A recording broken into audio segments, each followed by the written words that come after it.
Commonwealth of Virginia love good old-fashioned Saturday night short track racing.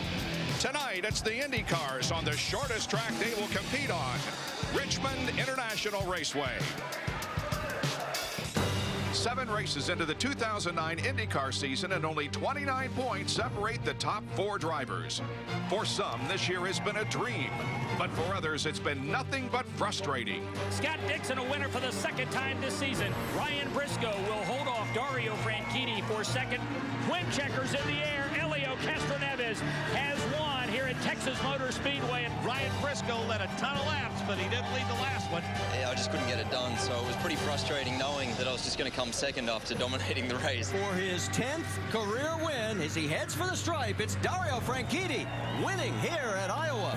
In the pit box, I think I might have been a little conservative coming in and out. The lights of Richmond mark the final oval in this 6-track stretch. Can Briscoe find the edge needed to place him in victory lane? Or can pole sitter Dario Franchitti post a 3rd victory in 2009, pushing him even closer to a national championship? This is IndyCar racing on Versus.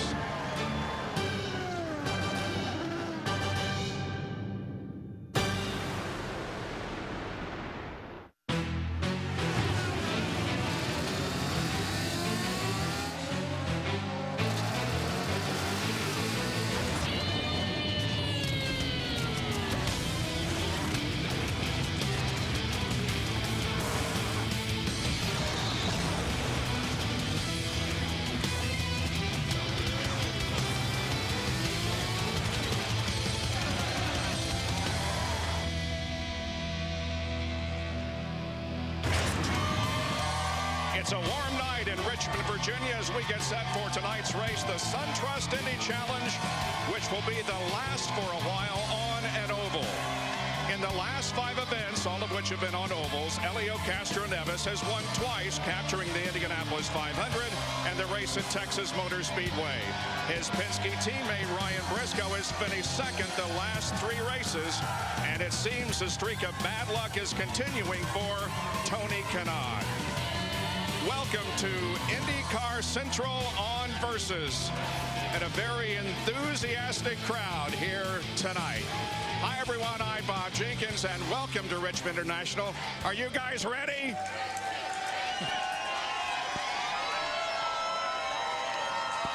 Imagine, if you can, racing at 3/4 of a mile in less than 16 seconds and turning most of the time. Doing it with 19 other cars around you and doing it for 300 laps. That's the challenge that these drivers face here tonight. Ryan Briscoe is the points leader coming into this event, and he hopes to break his streak of 2nd place finishes. At Milwaukee, he led 154 of the 250 laps, and he finished in 2nd position. At Texas, he led 160 laps, and he finished 2nd also. Last week at Iowa, he led 85 laps and had the same result. Briscoe could be on his way to setting a new record for laps led in a season. That record is held by Scott Dixon, who at this time last year had led more than 50% of the total laps and went on to set the record at 899. With 10 races to go this year, Ryan has led 509. Lindy Thaxton is with Ryan Briscoe. And we want to talk to Ryan Briscoe about aggressiveness, because after the last race you said maybe I should have been a little more aggressive at that last green flag pit stop, and you've been criticized by some people this season for maybe being a little too easy on people. For people who doubt it, are you tough enough out there? Well, I like to think so. You know, we've been running great, you know, and having some really close racing out there. A bit frustrating, you know, at the last race to lose it in the pit stop, but, you know, we've just got to keep doing what we're doing, you know, and we've got the points lead. I think it's going to be close all year long. Obviously, you know, I think we're going to need to win some more races, you know, but I'm sure if we keep knocking on the door, they're going to come. Yeah, and speaking of the points lead, here you are, the only driver to finish every lap and every race, but still not capturing that win since St. Pete. Does it motivate you you? Does it frustrate you, or does it do something else? Maybe a bit of both, you know, but, you know, the important thing is that we race at the front, that we're fast, you know, every race, and we need to be consistent because the big picture is the championship. And, you know, unfortunately, you can't win every race, although we'd like to, but, you know, you got to take what you can when you can't win. And, you know, I think, as I said, you know, if we just keep doing what we're doing, you know, those wins are going to start rolling in. Ryan Briscoe starting 4th. Bob, 5 of the last 7 winners have started from the 4th position. And his 2-point lead over Franchitti is the result of bonus points. You get 2 points for leading the most laps in a race and 1 for winning the pole. Dario cut the margin by 1 last evening by winning the pole for tonight's race. The top 10 separated by less than 100 markers. Here comes the number 6 machine of Ryan Briscoe. Here's our leader. He's been dominating races here recently, but has not gotten the brakes at the end. No changes for Ryan Briscoe. Pretty good stop. He's back out in it. So Dario, who had picked up the lead, is now on pit lane. They're going to change all 4 tires. He's back out. Dario Franchitti takes over the lead on that last round of green flag stops. For the 2nd time in 3 years, Dario Franchitti will drive into victory lane at Iowa Speedway as the Iowa Corn Indy 250 flags wave.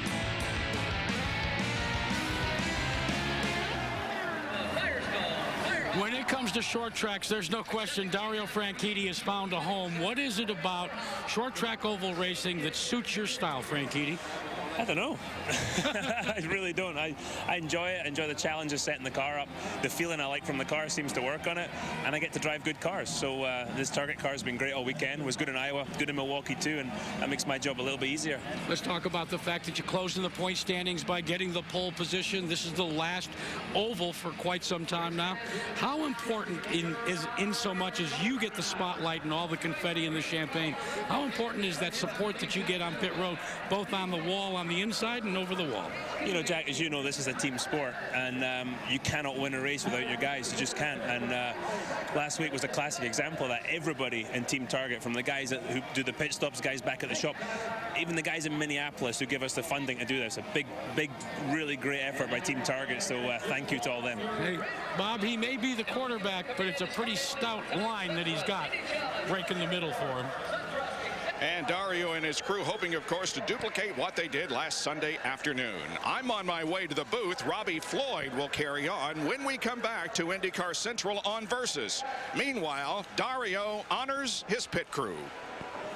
I want to take this opportunity to thank the guys on the Target team for really helping out last week with the win at Iowa. Their pit stops were flawless. They prepared the car perfectly, and as you can see now, they're still working on a car here at Richmond. So thanks, guys. They are the best in the business, and it's a pleasure to drive the car. Saturday night in Richmond, Virginia, and the SunTrust Indy Challenge as we get set for 300 laps of racing, about 225 miles on this racetrack. And the race fans always turn out in droves here at Richmond. E.J. Viso is the only driver who has not finished a race this year. Got in trouble on the first lap last week, and boy, is he looking to turn things around, in addition to Tony Kanaan, who has run into a string of bad luck. But we'll watch E.J. Viso, as he didn't have a bad qualifying effort. He'll start from tonight's 7th position. Not hardly a cloud in the sky. There is a little bit to the west, but no rain projected for this event here at Richmond International Raceway. 20 cars get set to go. We'll have the starting lineup for you in just a moment. This is the 176th IndyCar Series race in its history. Let's go down to Scott Sims, the Executive Vice President for Central Indiana Retail Banking, for the command. Richmond International Raceway fans, are you ready? It's time for those most famous words in motorsports. Please welcome back SunTrust's Executive Vice President of Central Virginia Retail Banking, Mr. Scott Sims, as he gives the command. Drivers, start your engines. Engine start command has been given. Starting with row 1, count them off.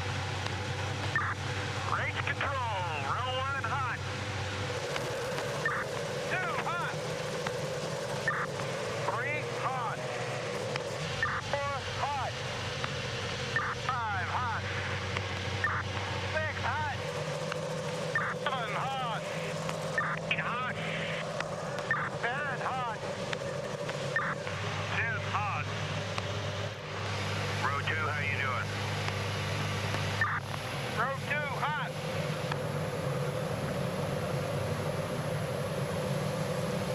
Engines have started, and momentarily they'll be moving out behind the pace car for a couple of warm-up laps before we get the green flag to start our evening of racing. It's great to have you with us here on Versus as we continue our coverage of the IndyCar series. There's a look at Marco Andretti and Justin Wilson. They will line up back in the 8th row, and the field now begins to move away.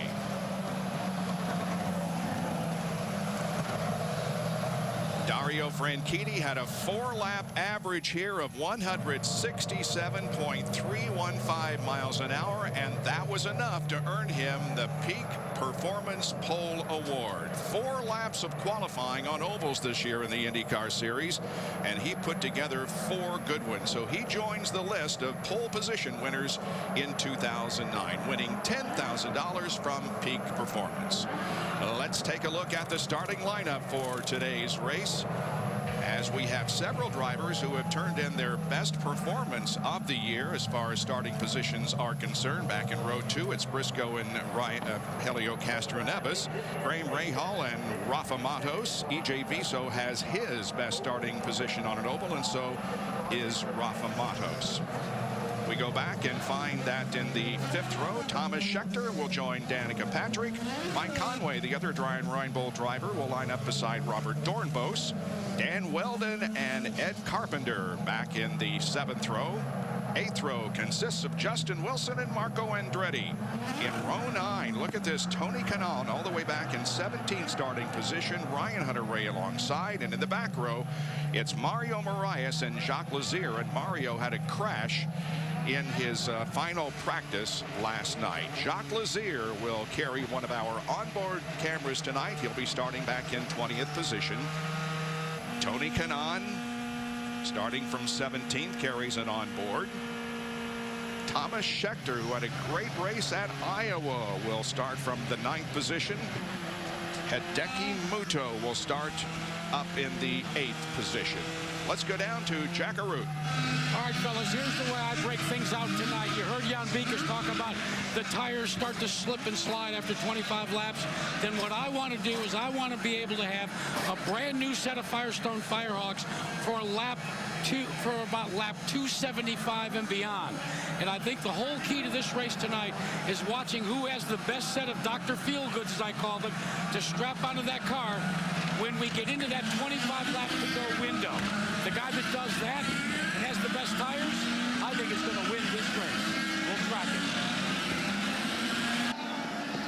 Mobile One track conditions, it's 81 degrees at green flag time with 92 degrees on the track. Winds are calm and nothing but clear skies. Half a lap to go, guys, and we're going to be racing on a Saturday night in Virginia.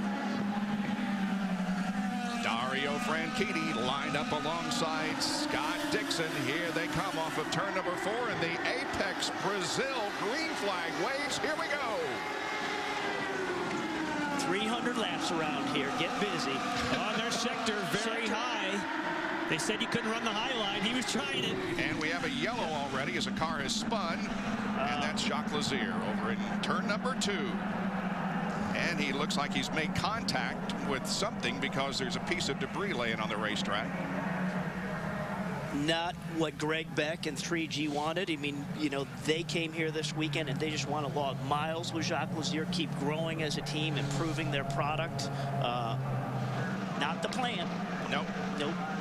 Jacques, a former pole sitter here at the Richmond International Raceway. Let's take a look at what happened. Well, he starts at the back of the field, and he is near another car. It just steps out. They've had trouble with this car all weekend. He's a guy who sat on the pole, and he's won races at other locations. And look, he's all by himself. He has clean air. Yeah, and this is running into turn 1 right there by himself. Just turns around, and when your balance is not right, that's what happens. Well, he's climbing out and he's okay, but it does bring to a halt the green flag, so we're under caution for the first time. Stay with us for more of the SunTrust Indy Challenge. Under a caution for Jacques Lazier, who got up into the loose stuff, as they say. For cautions, though, it seems that if you're on a short track, well, cautions breed cautions. And in this season, Milwaukee, hey, we had a lot of cautions there as well as the most cautions. Well, there were 8 at the Indianapolis 500, but that's 500 miles. But, guys, one of the things we want to talk about here is, remember, just about an hour before this race, the Silver Crown cars for USAC that run a different type of rubber competed in a 100-miler here, won by Brian Tyler. Historically, they're part of the action here on the SunTrust weekend, but here's what happens. That rubber builds up a different consistency on the racetrack, and the first 20 laps or so of every IndyCar race, we see it get attracted to the Firestone rubber. Nobody's really sure why, but it comes off, and I like to call it like cookie dough.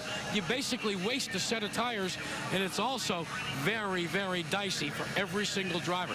This caution may be a little bit of a benefit in that department because you're still rubbing those Firestones against that USAC rubber and kind of picking it up off the racetrack.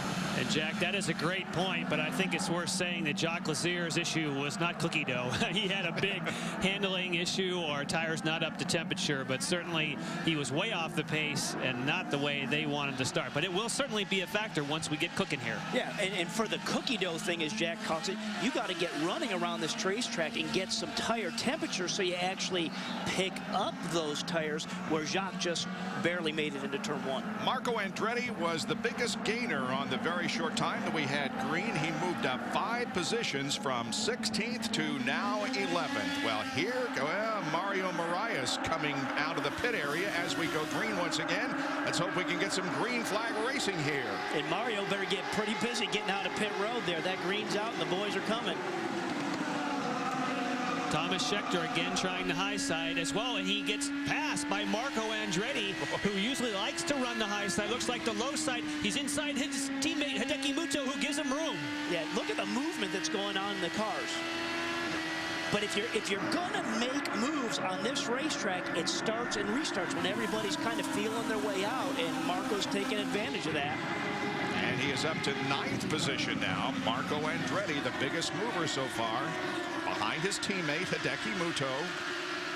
Of course, both these two cars are Andretti Green Racing. A lot of people after qualifying said, what is wrong with Andretti Green Racing? Well, most of their cars pushed, and it was a day or an afternoon qualifying. At nighttime, the cars always go looser, so actually that setup they had in qualifying works well at night. While you're watching all this, Dario Franchitti has the lead, and he has now led in 5 consecutive races and 6 total for the year. Going back to Richmond in 2007, Dario has now led in 13 of his last 16 races. Of course, he did not run in 2008 because he was in NASCAR. On board with Scott Dixon running in second, about a half second behind Dario. Rolling off at turn 4 right there. That really can be a problem area as you try and get power down as a real key. Coming off at turn 2. Again, the 2 key areas on this racetrack are off of turn 2 and off of turn 4 of just being able to get back to throttle, get back to throttle. And right there, he's got a good shot off. He's not fighting that wheel at all in the cockpit. Looks real good. Let's watch to see if he's doing any shifting. At the moment, he's staying in 5th gear. Firestone to Limited will show you almost completely off the throttle there for a moment. You know, I like the look of this car. He's actually following Dario fairly closely, it looks to me, as Ed Carpenter's on the high side of Kanaan, who's trying to work his way through. This is the battle for 13th position.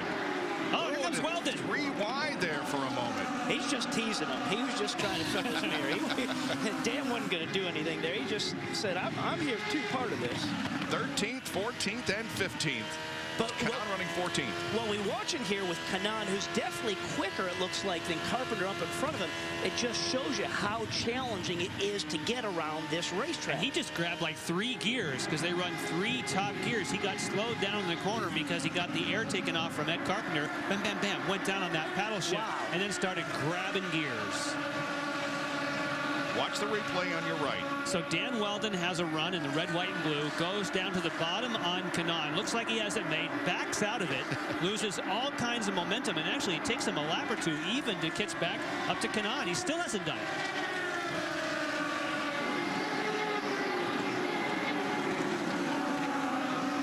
Carpenter started in 14th. He's moved up one position. You can see how difficult passing is here. Robbie, you were talking to Tony Kanaan in the drivers meeting, and he was saying about this exact point when you're following a car that's not as quick. Yeah, a car in front of him, you could be running, you know, Tony could be a second faster than Ed there, but really struggle to get by. But Tony was he was very realistic of saying, hey, we didn't qualify well. I just want to come out of this race in one piece, get points, and was very level-headed about the approach. But he knew this was going to be the challenge right there. Pulling gears, big lifts in the corners. But that later on, I think, is going to make for some good racing. I wouldn't worry about the fact that they're all strung out right now. If their predictions, you know, drivers do have a tendency to exaggerate on occasion. But if those tires do start to change, if the car starts to slip and slide, we'll see some action. Down to Jackaroo. Well, we brought up to Jacques Lazier to get the latest on what happened there. You had a chance to look at it, Jacques. What happened? Hey, man, we all knew that the conditions for the track, because of the race that was happening before, that it wasn't going to be ideal. And, you know, we just at the start of the race, we're just kind of, you know, we've had a car that's been loose all weekend. We're just kind of building up to it, and went into turn one, and things just snapped around on me. You know, it was even a real slow pace, but, you know, I feel bad for the guys, everybody over at the Novacom 3G Racing. We've been building more and more momentum, and this is the last thing we wanted. It's good to know, though, you're okay. Yeah, it's good to know. So Jacques Lazier is out of tonight's race in a very short order. Dario Franchitti is the leader as he comes up on slower traffic. He has about a half-second lead over Dixon, Briscoe, Castroneves, and Matos. Dario Franchitti in front at Richmond. Car nonstop. Ryan Briscoe crashes here at Richmond. So much for the second place finishes that he has had. The pits are open and pit stops are beginning. Franchitti, Dixon, and Castroneves are your top three, and here are their pit stops. And we're not going to get a chance to find out what happened after 30 laps of green racing, because we didn't get there yet. They're going to come in and get those new tires and get rid of that cookie dough that Jack was talking about. Franchitti with a 6.5, the quickest on pit road. Nice job.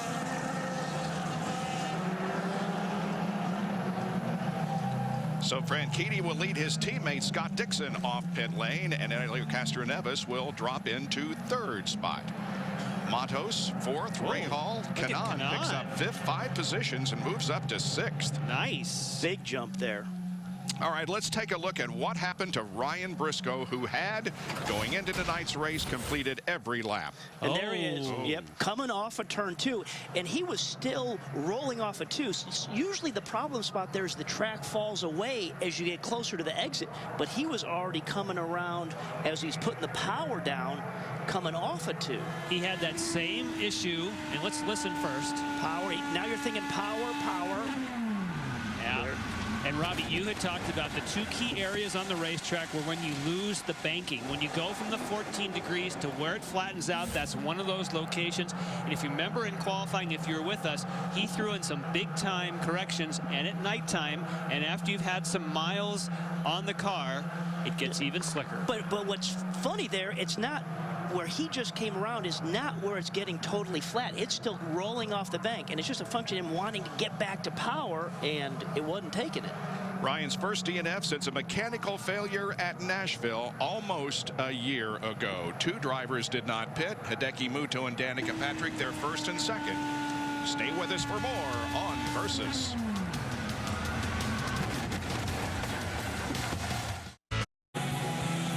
Up front, Hideki Muto and Danica Patrick, and these are the first laps that Hideki Muto has led in his IndyCar career. How about that? They didn't pit. And I like this move.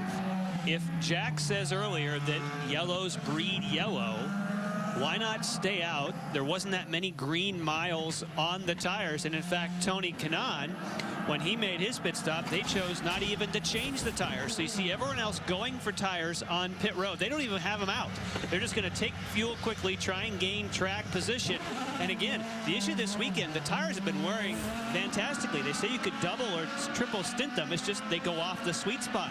Yeah, and I think what's really interesting there, we talked about the sprint car race that was prior to this, and historically we pick up that rubber. We were going to go green there. We're still going to go yellow another lap. But what I find is interesting, obviously that sprint car rubber is not affecting the balance on the race car, because Kanan had a chance to take tires. They said, no, let's get track position and get back out there. So very good. So Tony Kanaan is in 8th position for the restart as we go down to Robbie.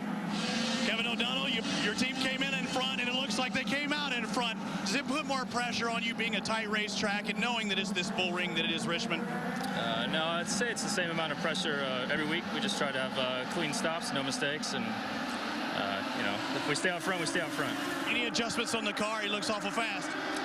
No, just tires.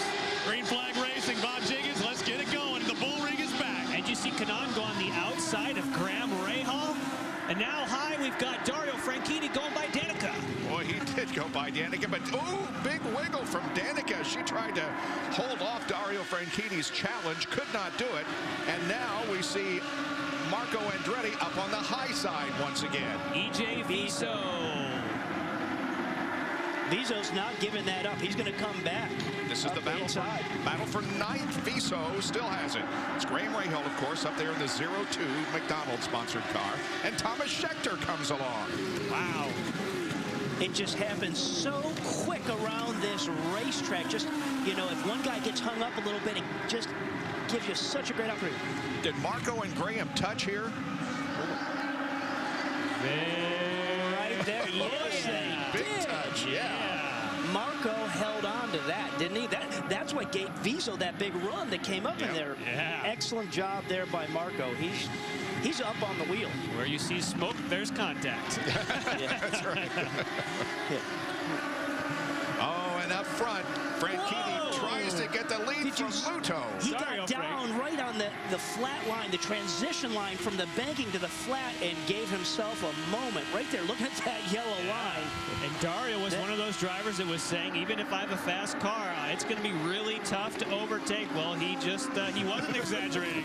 Yeah, but you know what's great to see here, right? We have a lot of guys that are looking at the second groove of this racetrack. A lot of guys are working up top, and as long as everybody's looking to the high side of this racetrack, they'll keep that clean, so it just will make that much better racing as we push through. All right, back to 3rd and 4th. Danica Patrick has her hands full with Scott Dixon. And Dick, when I talked to Franchitti after the drivers' meeting, I said, so you're going to just lap this whole field? You were so fast in qualifying. He kind of laughed and snickered, and he pointed at this guy right here, Scott Dixon. He said, that's the man that I'm concerned about. Teammates help each other, but when it comes to race day, obviously any race driver wants to beat his teammate. He knows the toughest guy in the field is right there in the same transporter.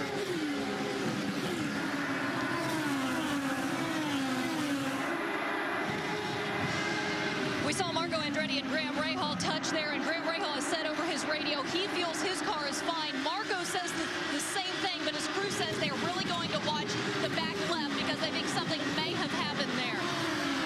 Oh, we will watch carefully then. And Ed Carpenter and Dan Weldon. That was for 12th position. Carpenter takes 12th. He's having a good race so far, the yellow number 20. You know, in qualifying, his car was rock solid. We saw a lot of other people slipping and sliding, and having a rock solid car, even though it might not be the fastest, well, that's what you want when come race time. And the word that he gave to me, Jan, was I have a consistent car. As you say, not the fastest, but it's consistent. And as a racer, if you have something that's consistent, that gives you confidence, and you can dial the car throughout the race, whether you want to use your weight jack or your bars or when you come to pit stops. That consistency gives you the ability to adjust and make better. There's another guy that could use a very strong finish here tonight, Ed Carpenter. He has competed on this racetrack in not just an Indycar, but he was in the Silver Crown Series for USAC and finished 2nd in 2002 and 3rd in 2003 in Silver Crown cars. Meanwhile, back up front, it's Dario Franchitti once again closing in on Hideki Muto. And I'm just looking at the lap times right now. Hideki's doing lap times of 17.3, and the race pace we saw last night in practice was a couple tenths quicker than that, but very good. Let's talk to Ryan Briscoe. Jackson. Ryan, you had a chance to look at a couple of the replays. Has it helped you figure out what happened? Well, I mean, I lost the rear on the exit at 2, but it really did just catch me by surprise. I was really battling an understeering car. And I'm not sure if I just got some buffeting from the car in front of me, but you know, I was just taking it easy. I was saving fuel and just hanging in there, and it's just so disappointing to have this happen so early on. Now, last night there was a practice at about 9:30 to try and get a feel for what the track would be like. Has the track changed since last night, or why would there be such a surprise tonight? It's pretty similar, I think. You know, we made a few setup changes coming into the race tonight, hoping to make it better, and I thought it was okay, but it felt like my front tires were going away. You know, maybe it was a case I just had a bit too much lock in the steer, and it just caught in the transition of the banking as I was coming off the corner, but man, it's just so disappointing. Thanks, Ron. Well, this is going to shake up the point standings. That is for sure, as Ryan Briscoe will finish in 19th position in tonight's race. Hideki Muto is the leader of this race by about 0.3 of a second over Dario Franchitti. Non-stop coming up on Versus. Stay with us.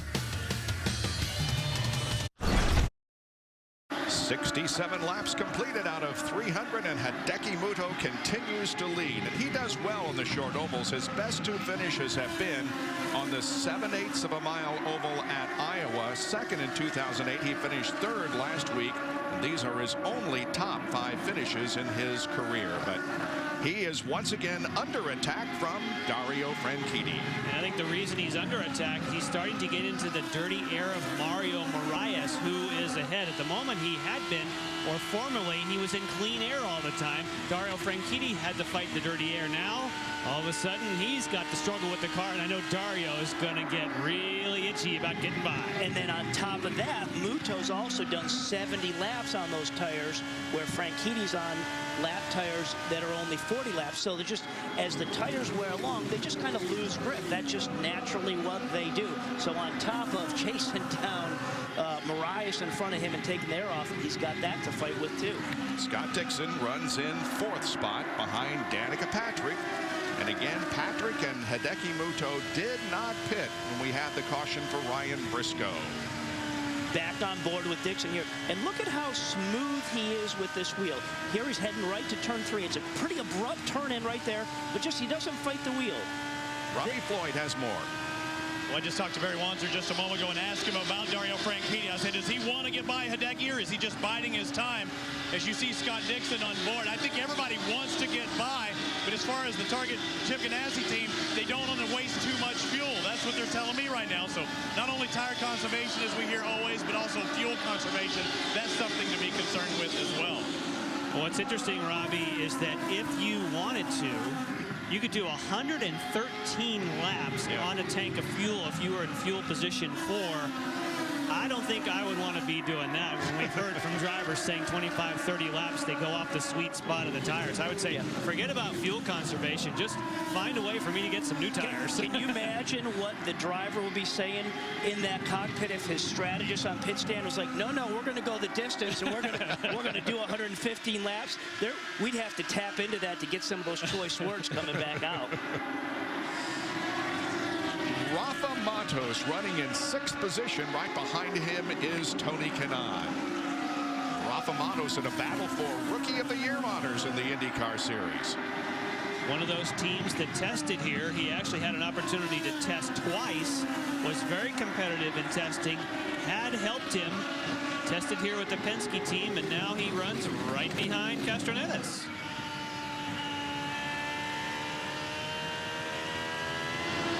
As you say, Rafael Matos has tested here twice. It's also the first time for Lusso Dragon and Rafa's first time here as a race. He says the car was consistent yesterday. He believes it will be today. He also said, guys, that we are very fortunate to have our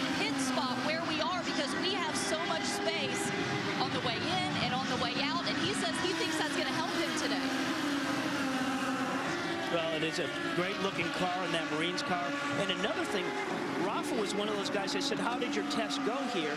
And he said, man, I was a little dizzy. It's so busy around this place. So he's another guy that, agrees that, once you stop and get out of the car, there's a little disorientation. His vestibular apparatus was... Hey, you're getting good at that, Bob. You're getting there. Yeah. You keep going with that, Bob. I'll sit right here in between you, and I'll just give you the thumbs up on that. Now, Danica Patrick, you got a great shot of her there in the Boost mobile machine, is that she said right after qualifying to Lindy, you know what, we're going to have to play some pit strategy after not having the kind of qualifying that we wanted. And boy, true to form, exactly what she wanted. They didn't pit. At some point, she's going to need to come in and get tires, but you'll go as far as you can. You just don't want to pit under green here. No way. Danica Patrick runs in third position, just behind Dario Franchitti and Hideki Muto, who continues to lead at the SunTrust Indy Challenge from Richmond International Raceway.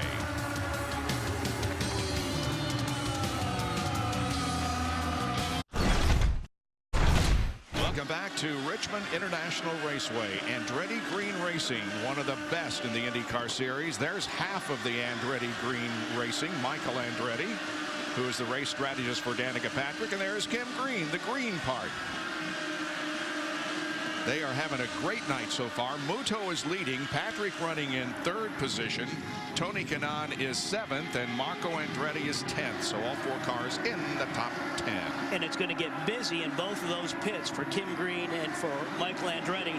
They're at 90 laps, the two of them, Patrick and Muto. So look for them down pit road. Jackaroo. All right, guys, I've been starting to rethink some of my strategy. Remember, I told you want to get those Firestone tires and be able to use that to your advantage. Well, I just checked with George Klotz, and I checked the lap times on Tony Kanaan. Remember, he pitted for fuel only. They haven't fallen off as much as I had expected. George said he was a bit surprised as well. I think now, Jan Beekes and Robbie Buell, what we've got to do is we've got to say, does track position trump tires? Or is it just this part of the race where you're better off to try and go an extended run and still hope that you can pit under yellow with 25 laps to go? And Jack, I think it's depending on where you're running. If you were Tony Kanaan, who was back in the field and you needed track position, it was a great call. But if you're a leader, and from what these cars have felt, and again, they're not running full burn pace here like you'd have for a sprint to the finish. I still think you want fresh tires at the end. And I think only if you need to make up track position, if you're running maybe out of the top 6, would you bypass a tire stage. And another whole key to that is you want to come in when it goes yellow. So how that plays in here, because right now our leader right there, Hideki Muto, he's just praying for a yellow. The last thing he wants to do is come in under green right now. So I think that's a factor of how you take that. And hats off to Mario Moraes. We said he was catching Mario Moraes. So Mario Moraes is kind of pulling away, staying on the lead lap. Remember, he ducked onto pit road early, so he should have plenty of fuel. Nice job. Hey, guys, Mario Moraes is driven with an extra added incentive tonight. He usually drives with just regular blue gloves. With the passing of Michael Jackson, who he was a huge fan of, they sent out and got flown into Richmond a special set of driving gloves. Tonight, as he continues to keep pace and refusing to get lapped, he is driving with the glove on one hand that Michael Jackson made famous. A silver driving glove was manufactured over the last day for Mario Moraes, and he's running here at Richmond with that in tribute to the king of pop. How about that? Yeah, Michael I like that. Jackson's death reaches the IndyCar series. Good story, Jack. Well, no driver has scored his or her first win at Richmond. Hideki Muto would like to be the first to do that tonight. All 18 cars out there are still running on the lead lap. We've had 2 retirements, namely Jacques Lazier, who hit the wall in the second turn on the first lap, and then Ryan Briscoe crashed on lap 26. And speaking of Ryan Briscoe, to revisit that to some degree, he said that the car was pushing, yet it stepped out. And Robbie, that's a phenomenon that's strange to some. But if you have, as he described, the wheel turn more because the front's giving up, if it grabs right as you lose the transition of the banking, the back will snap out. And when, you know, a car that you want to have is an understeering car or pushing, it's predictable. And as he said, as that front was pushing, eventually it built up enough slip angle and grip in that front tire, they bit and it came around. And that's what just catches a driver absolutely off guard. And we saw it in Briscoe's face when we interviewed him there. He's like, I don't know, it just snapped out. Didn't feel it coming at all. Well, Hideki Muto is going to have to make a stop under green. That's going to be a killer for track position. It was great while he had it. If something happens after he stops and it goes yellow, they'll give everything up. They laid out. The tires are on the pit box. And we'll expect a pit stop from Hideki Muto sometime. But even when you say that, is saying, yeah, he's got to make that green stop, you never give up because you don't know how it's going to cycle on. We still got another 200 laps going. All right. Drops down to the apron of the racetrack and enters the pit lane. And Lindy, he's coming toward you. Hideki Muto gives up the lead. Hideki pits for the first time. He will come in and get no adjustments. He will get sticker tires and fuel. His strategist, Kim Green, said he did not pit the first time because they didn't need to. He said they hadn't used much fuel, and he said their strategy is position. Dario Franchitti now in the lead, and Hideki Muto is now taking off the pit lane. And so Hideki loses a lap, and there is our first lap car as Marias way up high as Franchitti passed him, and that was a nice save. And for Marias right now, once you get up in that high side, you pick up some of those marbles, it's going to take him an extra lap or two to clean those tires again. So it's not just him getting out of throttle in turn 4. It's going to take another lap and a half for him to get back up to speed. He was fighting to stay on the lead lap, but they were told in the driver's meeting, once you go a lap down, stay low. They don't want lap cars getting high and getting out there. You can see that Dario had dove underneath, and as soon, he's way outside of the line, but he manages to keep it off of the wall. You lose a lap, but you're still running. And there he is. He's getting rid of those tires, so he's not going to have to spend 2 laps of cleaning them up. He's got some fresh skins on that thing right now. The guy I want to keep an eye on right now on our board as he gets up to running is I want to keep an eye on Hideki Muto. I'm curious to see what his lap times are now that he's put sticker tires, as we're 100+ laps into this race, just to gauge what sticker tires do and revisit what Jack said. Does track position trump new tires? Let's keep an eye on Hideki's times. It's also worth saying, again, Danica Patrick's also going to have to pit under green. After they stop, if there's a caution, they're cooked. Yep. Yes, sir. But you lose over a lap when you stop. Down to Lindy once again for Danica's pit stop. And Danica will get sticker tires and fuel, but unlike Hideki, she will make some changes here. She is going to get some front wing. They are going to be adding one turn. You can see they're getting the tires on right now, filling that up with fuel, and here she goes. Well, now, I'm going to our leaderboard over here, and Hideki Muto is running a half-second faster than our lead cars right now. So obviously those sticker tires are worth something, but again, does that outweigh track position having those new tires? We see just how tough it is to pass around here. So even though you may have those new tires and you can run a half-second quicker, doesn't mean you can do anything with it to get by them. Dario Franchitti has about a 1.4-second lead on Scott Dixon at the SunTrust Indy Challenge from Richmond.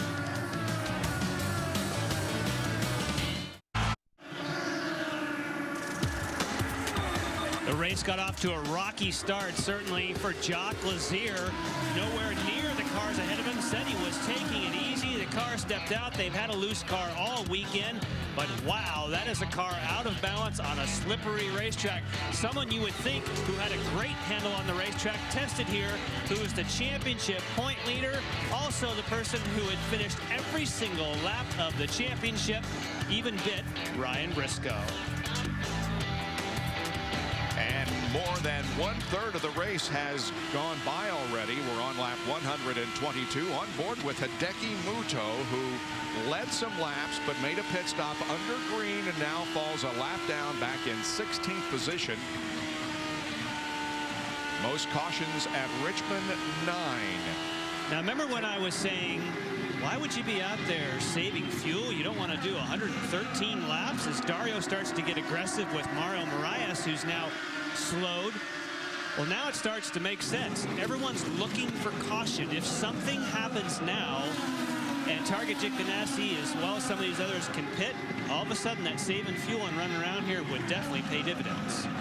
Good. Anytime you can save fuel and extend that window, great. Jack, you got more? You know, we talk always looking for the little things, guys. As we begin to run more and more races, these pit crews try to become innovative. This is Dario Franchitti's pit sign. Now, normally it would have a 10 on it, but because it's a night race, take a look at what the crew's done. They've lit it up so it adds for better visibility. Up and down pit road, more and more teams are trying to come up with concepts that will make the pit area stand out. Franchitti and Dixon have gone with lit signboards tonight. It's the little things. And you know, what Jack's saying, those little things are an important. Look at what's happened, you know, at Texas with the pits. That's how Elio won that race and getting the line. So anything that teams can do to help the drivers find their pit box and just knock a half second off, great. Here's a battle between new tires and old tires. Tony Kanaan on the old tires, Danica Patrick on some fresh tires, and she is much more racy, trying to put it to her teammate, but it's tough to find room. Here she comes. She's got momentum. She should have him in the next corner. Yep. She's alongside. That's as clean a pass as you get there. And, you know, TK's not just on old tires. He's on tires that he's done close to 130 laps on. Dornbos got some new tires as well. Took that opportunity to get some stickers. People diving on pit road. Ryan Hunter-Ray, another one. They'll be, if everyone ends up making stops on green, everybody will cycle. It's only if there's a yellow, and some people get lucky. Yep. Well, and the two folks that are hoping for all that green cycle are the two people we saw first make that stop of Muto and Patrick. Just remember that at the front end of all these green cycle stops. Yeah, we saw Danica passing Kanaan a while ago, but remember, Danica is a lap down in 15th position. Kanaan runs 5th. But those are still useful spots, because if it stays green and Tony pits, he'll lose the same amount of time that she did. Mike Conway diving down on the pit road as well. And look at what a tough pit road it is. It just flattens out, and it is so tight around there. You got to really tiptoe. But not tiptoe where you give up any time. That's the trade-off. Mike had a great run in Iowa, as did Thomas Schechter. Crew goes to work on the charter-sponsored car. Little front wing there, and he goes back out. Put a little bit of front wing on that left side. Down to Jack. All right, Rafa Matos with the Marine Corps livery for Jay Penske. He has got 4 new Firestone Firehawks, or as I like to call him, and I think a driver would agree, Dr. Feelgood. All right, let's go to Robbie Floyd. More action. Dan Weldon, he's been talking about the car having some problems. Going to make a wing adjustment. They had problems making those adjustments earlier. On lap 30, no problems this time. He's gained a couple of spots since he qualified in 13th. He was 11 when he came in just then. A lot of people adding front wing, meaning that the track is starting to gain some rubber. More front wing means less push. Tony Kanaan setting up for a pit stop. Also appears as though the Target team might also be ready. And this, like you said, Danica Patrick, Hideki Muto, they're going, please, no yellow, please. And so there's our leader, Dario Franchitti. It looked as though he's definitely gotten a little more aggressive in how he's tried to go through traffic. He's gone 104 laps. We're looking at Carpenter coming in the Menards car, 20 car. Hit your marks, roll it in. Had the pit box in front of him. He had to come around. Great overhead shot. He was in 9th position. And TK is on pit lane. Just stripped off his visor. Lindy? The defending winner of this race is pulling in here right now. He is going to get a little bit of a front wing adjustment and some sticker tires and fuel. He was really disappointed with his qualifying position. Says they regrouped overnight and hoping to make the most out of this race. Half turn of front wing for Kanaan, just finishing up for Marco Andretti. Another clean stop. Lots of great pit stops considering how many races these crews have run in a row. They're fatigued. It's late at night. Those are some nice stops. Oh, it's yellow. It's a yellow. That is Conway that's gotten in the wall, and Franchitti was just ducking in. If somebody hasn't pitted, they just got a huge bonus. And Franchitti was heading to the pits and stayed out. Did you see him just come down the inside off of 2? Lucky dog. Okay, get that in fuel conservation, get it up in 5th gear, and be easy on the throttle. That's what they're telling Franchitti. He's going to have a lap on the field, as well as who else is not Dixon? has not been in. No, the CI here is Franchitti and Dixon. Yeah, and so Conway, who we're looking at on our screen, we just saw he had just come in for some new tires. And Rahal missed still it. been pressured. Rahal just went on the pit road. I believe Graham Rahal has not also pitted. So well, he got scored. I'm showing that he ducked onto the pit road, but maybe he did. Look who's coming down, boys. Yep. Race leader. He obviously didn't have enough fuel. Robbie?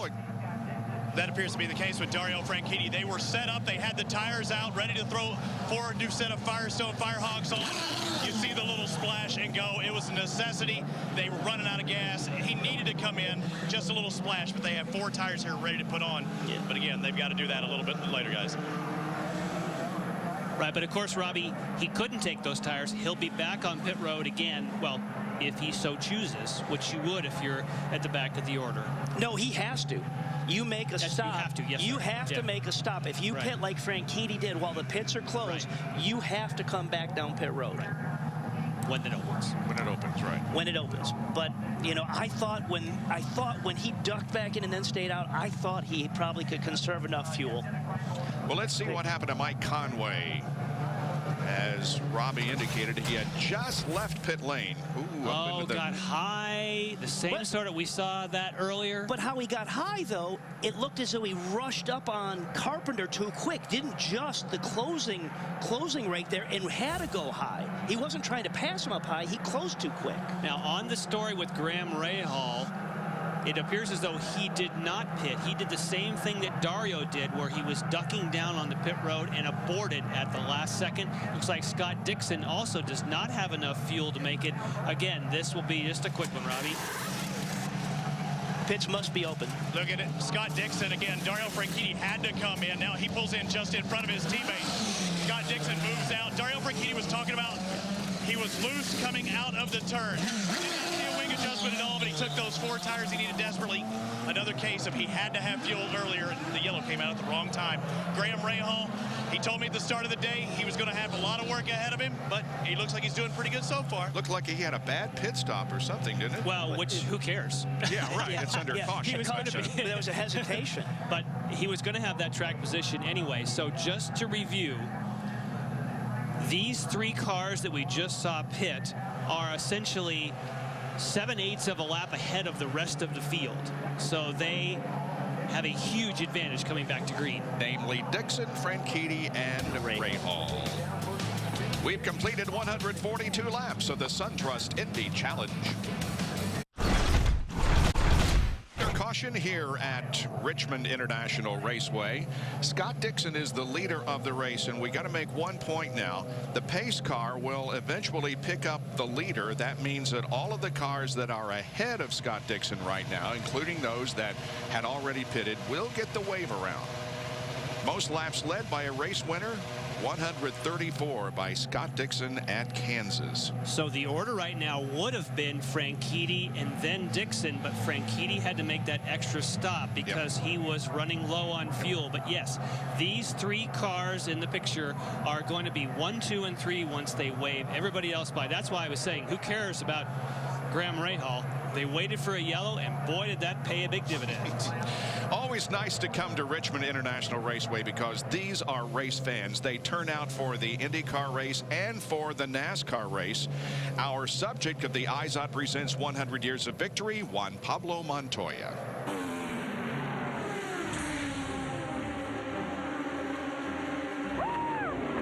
You're the winner of the Indianapolis 500. Indeed, 24-year-old Juan Montoya wins the 84th running of the Indianapolis 500.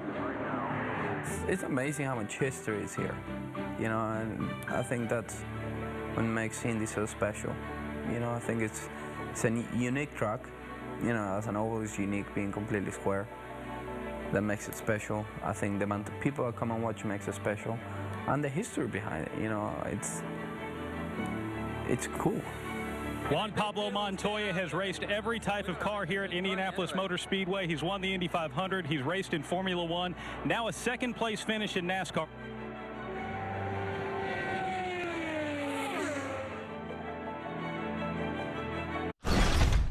Well, Mike Conway has come up to the Firestone Pit Central, and Mike, take me through what happened in that accident. Basically, Ed came out the pits, and you know, I went to go around him. I think I went in a little bit too hard and just kissed the marbles. And once you're on the marbles, that's you can't get off there. I was just a passenger at that point, so it's a shame. The charter car was running quite well when we were on our own, so I really wanted to just to finish this race. But you know, now we're looking forward to Watkins Glen. Obviously, I think we're going to be strong there, so I can't wait to get there. Thanks, Mike. Thank you. Mike Conway becomes our third driver to retire tonight in the SunTrust Indy Challenge. Lazier, Briscoe, and Conway have all dropped out of the race due to crashes. And the leader is going to be Scott Dixon with Dario Franchitti second. There is Dixon. We're going to have one lap to go at the line. We go back to green flag racing. Teammate Dario Franchitti runs in second spot. There is Graham Rahal, who's having a good night in third spot. And back and forth is going to be Hideki Muto, but there is Mario Moraes along with Tony Kanaan. Then we pick up Hideki Muto in the fourth spot. We've got 7 cars on the lead lap. Tony Kanaan is a lap down in 8th. Marco Andretti 9th. Dornbos, Weldon, Scheckter, Carpenter, Viso, Wilson, and Hunter Ray are all a lap down. Getting set for the restart. 154 laps about to be completed. We're back to green. And Kanaan, the fourth one back there, he shot right by Moraes right on that restart. He knows he has to make up ground after the wave by being a lap down. Well, that's where there's an interesting strategy right now, not just what we're watching on the racetrack, but from Kanaan, who's an 8th back. Those guys are all lap down. They got, look at that side by Muto's. Like, look out, I'm coming through. Big wiggle for him. Had a wiggle at the bottom. and he dumped that throttle. Look at the guys going by him. Man, you know, sometimes we've seen Moraes, he gets those big wiggles in practice, but he still stays out on the track. If it was practice and I had those big wiggles, oh, I'd be coming in. That was just a magnificent save by him. He just laid the chop to Danica Patrick, though. Yeah. See Scheckter point his nose down Graham Rahal there. Yep. Really kind of got down in low.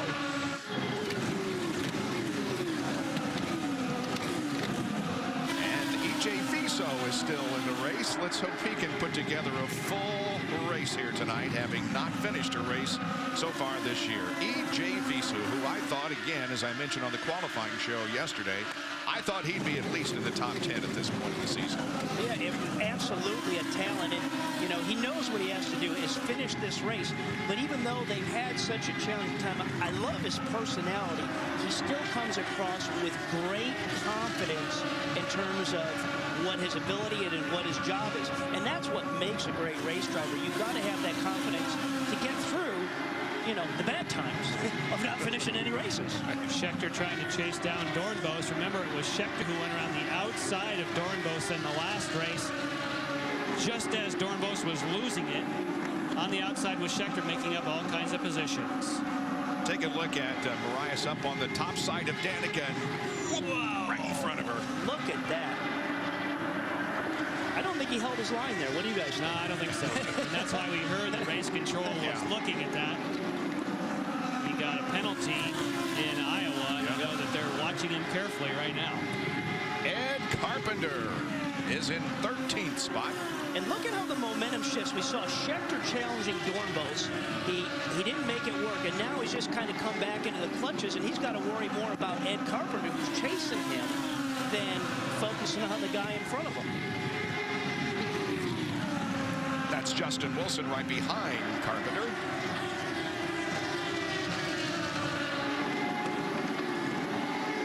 One of the reasons why the cleanup for Mike Conway was so long was you saw in some of the shots they sent out the sweepers and tried to sweep all 3 lanes and encourage people trying to run the high line. Scott Dixon has led 24 of the 163 laps so far and has about a 9/10 of a second lead on second place Dario Franchitti. And there's Dario, who has this position, which was pretty amazing, the fact that he had to make an extra pit stop and he still runs second to his teammate. And in third position is Graham Rahal. Lindy. Graham earlier was complaining of some understeer, and he actually said the car was twitching, but now he says he feels like the car is coming to him, guys. And that, you know, the car is coming to him. The challenge around here is you just want to tune that car. Looking at Kanaan chasing him down, doing everything he can to want to get that lap back. He is in 8th position, 7 seconds behind and a lap down to the leader. We go back through the field as we pick up the next car on the racetrack, and that is Hideki Muto, who led considerable laps a while ago, and he is now 5 seconds behind in 4th position. Good on-board shot with Hideki. Next on the track is the 26 car of Marco Andretti. He's a lap down, running in 9th position at the moment. Very racy, but fell victim to pit strategy. Started way back in the 16th position. Behind Marco, a lot of racetrack before we get back to the 5 car of Mario Moraes, who has had his problems tonight. He is 2 laps down, back in 17th spot. Then Danica Patrick, who is in 5th position, about 10 seconds behind. Lindy. Yeah, and the last time Danica pitted, they did make a front wing adjustment, and she says the car feels great now. It feels a lot better, Jack. Lindy, right behind Danica Patrick is Dan Weldon, who is being shown in the 10th position. This National Guard team is one of those single car entries, and I talked to John Barnes earlier today, and he said, we feel like we have made sufficient gains that we're going to be able to contend for wins shortly, guys. Robert Dornbos showing McDonald's sponsorship on the side pods of that car this weekend. They're supersizing the McDonald's sponsorship here at Richmond. Dornbos runs back in 11th position, a lap down. The 23 car of Thomas Schechter is in 12th position. Driving the Dreyer and Reinbold machine for And there Wannabe. we are on board with Thomas there, just spinning around, looking at him. Still a lap down. Again, he's fighting everything. You could hear him drop a gear as he went through that corner, looking back at Carpenter. Next in line is the 13th place car of Ed Carpenter. And Ed Carpenter's only complaint at this point is that he's feeling a little bit of understeer in the exit. Other than that, he says the car's fine, Jack. And running in 14th position behind Carpenter is Justin Wilson. Remember, Wilson is the guy that wasn't happy with his car at the start of the race. But one of the things that's interesting with this car is Justin Wilson is so big. If you look inside the cockpit, his knees are actually wedged up to the front bulkhead where the cockpit opens up. That is not real comfortable on a short track, guys. 15th place car is E.J. Viso. A lap down. And now here is Elio Castroneves, who is in 6th position. Robbie? And I talked to Tim Cedric just a moment ago. He said they made a wing adjustment, rear tire pressure on Elio Castroneves. He was talking about the car being loose in 3 and 4, but no problems right now. Jack, Root. And Ryan Hunter-Reay taking over for an injured Vitor Mira.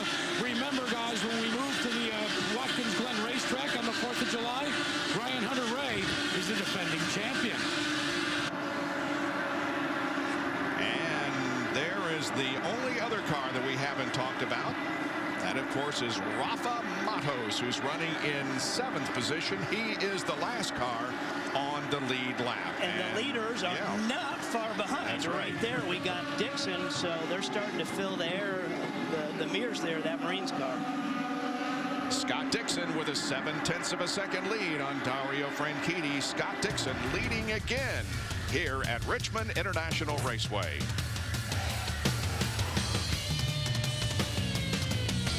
Sports. Yeah. Jack is definitely looking like track positions king.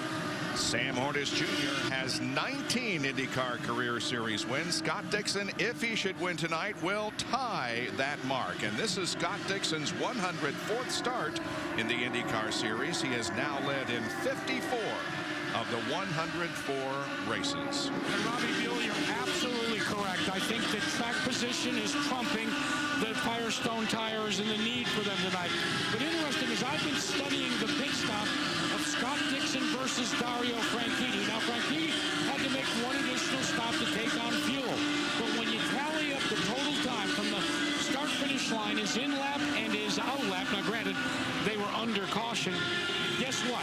Franchitti is 1/10 of a second total aggregate time if you throw out the one for fuel than his teammate Scott Dixon. If this thing comes down to a mano-a-mano contest between Target Chip Ganassi, boy, I'll tell you, it's going to be fun to see which of those pit crews puts his driver in victory lane tonight.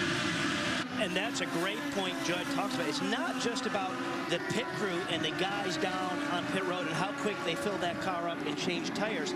It's how quick Dixon or Franchitti get off of pit road, you know, getting out onto the track, getting up to speed on those cold tires. You know, by being 2/10 quicker on that, that may be the difference. Or how quick you get into pit road. Now, Robbie, you and I were talking a moment ago during break. If you're Tony Kanaan, how do you get your lap back? And the only thing that we can come up with is in another 5 or 10 laps, if there was a caution, the leaders could pit and theoretically make it to the end. And if he stayed out, he might be able to play a gamble and try and get that lap back. And get a wave around. Look at TK's hand position here as he goes down the backstretch. TK's isn't straight up and down. Now watch. They're in a corner here. Well, look at the wheels. Yeah. You know, it's how the driver likes to just statically set the wheel. You know, right there, you look at TK's wheel, it's already cocked a little bit to the left. Thomas's comes back to being more straight. And that's just sense and feel that driver wants. It's the same thing we heard from Weldon. He likes to have his wheel off center, so it actually is to the right when you're on the straightaway. Like there's Schechter's straight, TK's is a little to the left. Some drivers like a little to the right, if that all makes sense. It's all about the preset. Even though the car is going straight, as you can see pretty markedly there with Schechter, it's a little bit to the right. And that's only because by changing the steering rack splines, the way the steering wheel goes on there, you can actually put it wherever you want. And it's just because the hand position in the middle of the corner is where a driver's comfort zone is. Yeah, but guys, keep in mind with the amount of downforce these guys have to carry in these cars, when you take a look at as much as they're in the corners, some drivers just actually want to exercise a little different set of muscles than others. And with positioning and presetting out, as you say, that steering wheel, well, different strokes for different folks, they always say. Scott Dixon, this is the 5th race that he has led this year, and they have all been in the last 6 races. Texas is the only oval race in 2009 that Scott has not led, and the interval still about a half a second ahead of Dario Franchitti. Down to Robbie Floyd. Well, Scott Dixon won here in 2003, and Emma, I know he wants to win for you here tonight because you're heading where, to Indy to have the baby in 3 weeks? Yeah, unfortunately, this is my last race. We got 3 weeks to go till the baby's born, so I better call it quits on the airlines. And yeah, so a win would be fantastic. Well, we saw two drivers' wives trying to have babies at Indy. Anything special about Indy? I mean, you just wanted to be an Indy baby since he's an IndyCar racer. It's where we're based. I'd love to go back to England to have a baby because all my friends and family are there. But no, I'm excited to have it in Indy. It makes sense to us. You know, Scott reckons we've got a future 500 winner in here, so it makes sense. 3 weeks down the road, you're supposed to have this baby. Any hints right now? Yeah, actually, we nearly had it last Tuesday. We thought we had a lot of contractions, and we actually we were given an injection to slow things down. But it can come at any time now. Isn't that ironic? You're trying to slow things down while Scott's trying to speed things up. Good luck. Thank you very much. Well, Alex Lloyd and wife had a girl. Ed Carpenter and his wife had a boy. So we'll see what happens with Emma and Scott Dixon in a few days. Dixon leads over Dario Franchitti. Graham Rahal, Hideki Muto, and Danica Patrick, the top 5 in the SunTrust Indy Challenge on Versus. Well, Scott Dixon continues to lead. He has led 73 laps so far. Hideki Muto has led 74. So when he crosses the line, Scott will equal that, and Hideki Muto is on his way to pit lane. Down to Lindy Thaxton. Hideki Muto, who has led his first laps in IndyCar racing tonight, comes into his pit stall. He is running fourth. Kim Green says that they will take tires and fuel, but they will make no changes to Hideki Muto's car, and he's back out. 9.4-second pit stop. The Formula Green car back on the racetrack in a moment. And you saw where they were waiting on the fuel probe. The tires were on there just waiting for all the fuel to get in that race car a little longer than they would like it to be. But that's what you want to do, because if you stop now, you should be able to make the distance. Graham Rahal was just a great beneficiary of doing that last minute aboard when he dove out and didn't make a pit stop and waited for the caution. But he had quite a moment earlier on when he was rubbing tires there with Marco Andretti. Smoke, a wiggle, but he stayed with it. And considering Graham Rahal has had a couple of scary moments in the last few races, but boy, he's rebounded well now. Mario Moraes is in for a pit stop in the KV Racing Technology machine, making a major front wing adjustment. Out. Yeah, I was going to say, they're going the other way with that. Yeah, so he's a little too positive on the front of that car. He wants that front to lead a little bit more. All target Chip Ganassi racing at the moment as Dixon has the lead over his teammate Franchitti. Jack? All right, fellas, the way I see this now, if you look at Dixon, Franchitti, Rahal, and Patrick, I think it's going to be a choice. We feel like Dario Franchitti is likely going to pit around lap 255. The big key, we go back to that sweet spot with the tires. I think the way Scott Dixon is so good at making fuel, remember, he didn't have to pit for fuel when Franchitti almost ran out of ethanol there during that caution. I think Franchitti's going to pit before his teammate Dixon. I think Rahal is going to have to pit when Franchitti does. The real X factor in this one may be Danica Patrick. How far can Patrick and Dixon go? They made a little better fuel mileage tonight. This could get wild and woolly with the last 25 laps. And Jack, you talk about Patrick. I think we got to look for her to be in any time here. She's in about 109 laps. So let's be heads up on that for Danica.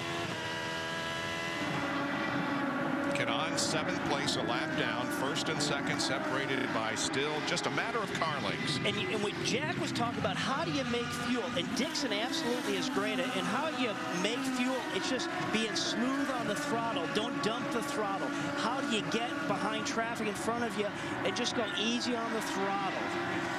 And Thomas Scheckter and Hideki Muto battling for the 11th spot. Scheckter gets it.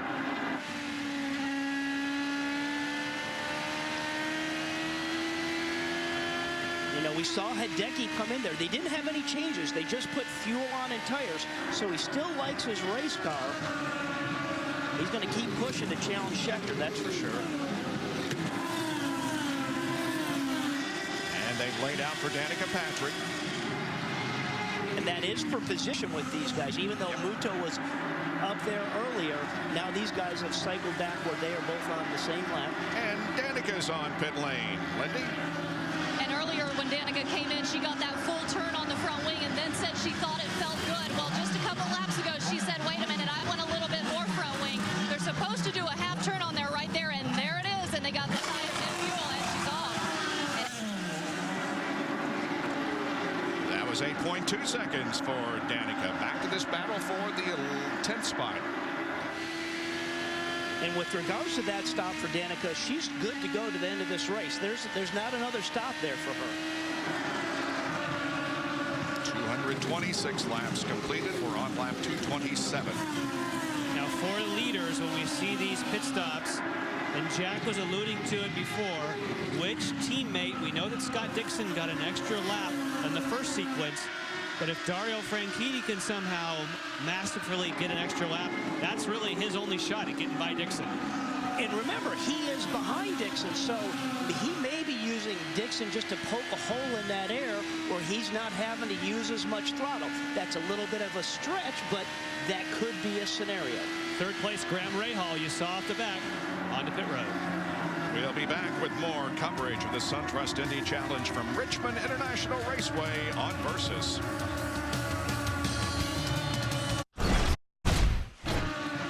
Versus welcomes you back to Richmond International Raceway. We have completed 236 of 300 laps. E.J. Viso running in 13th position. He had a close call a moment a few laps ago. And you get it. Look at the car slide on those marbles.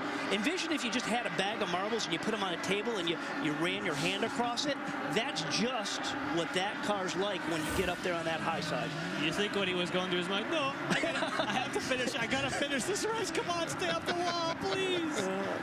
It's also worth saying, you'll note that Graham Rahal is still running in 3rd place. That was his teammate that tricked me there with the golden arches, of course, scoring that first this weekend. He did not pit. Still running strongly, right strong. There in 3rd spot. And look at here, you got Wilson just coming out of pit lane. They're the leaders. Come on, boys. See what happens as they roll off of 4. I'm sure Justin will just kind of stay on the low side. Sure enough. Still close. And the reason it's so, you see how Franchitti cut that so tight on Wilson is he doesn't want to get his right side rubber up into where those marbles have started to create themselves. Elio Castroneves relinquishes 4th place to make a pit stop. Robbie Floyd is there. Well, they've been having front wing adjustments and tire pressure. They're going to do the same this time. Looks like set number 7 is going to make their way on. That means they have one brand new set to go.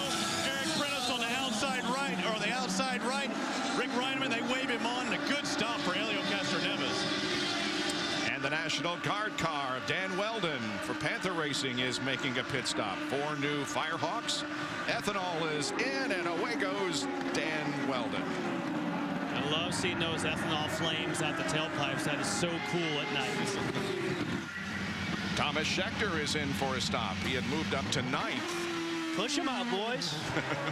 These Honda engines idle at 3,000 RPM, so when they're sitting there in neutral, that's why you see that extra ethanol burning out the tailpipes. You also see it anytime someone lifts off the throttle. It's an indicator at night. You saw from Danica there. Anytime somebody gets off, you get a nice little blue flame.